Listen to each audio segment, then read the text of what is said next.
It's a new type of protest that seems to be evolving in Spain, and it takes something from protests that happened in Argentina in the 1990s. In Argentina, there was a group called the Escrache, and someone's going to call me up and correct me on that. But anyway, the Escrache were people in Argentina who went around and they focused on members of the previous military junta who hadn't been found guilty of crimes, but who these Escrache thought, well, they were morally guilty. So they went and targeted them, banged pots and pans, that sort of thing. Now, let's take the whole thing to Spain.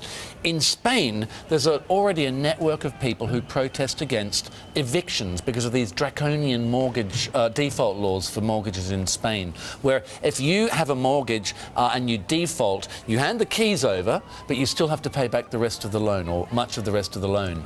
So what's happening is that these Escrache movements are joining up with this network of mortgage protesters, and they're going and targeting specific politicians with their protests. And I think this is something really you've got to watch.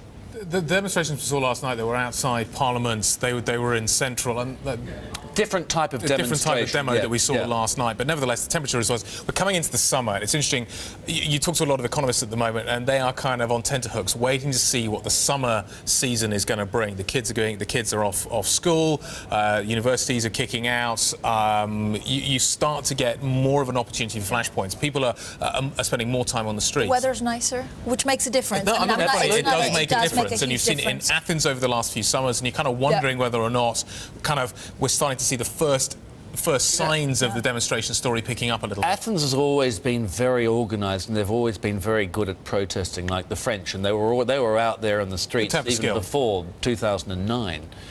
Sorry? Good to have a skill. Good to have a skill, yeah. Portugal, we saw there were protests just last week and last night as well from Portugal, and as you say, there are these marches going and happening in Spain, but there's this perception that, you know, along with austerity fatigue, you've got march fatigue, which is why you've got this idea that if you actually focus on the particular politicians who you think are blocking change that needs to be made, you can do that. And the reaction from the government, it's been quite extraordinary, very authoritarian. They've put in measures to actually block people from, like injunctions, from going within 100 metres or so of the home of a particular minister or something like that. So it brings together many different things. One is the outrage over the way that the defaulters for residential mortgages are treated, and brings in this whole idea of the link with Argentina and the previous military juntas of Spain. Let's face it, it was run by generals not so long ago.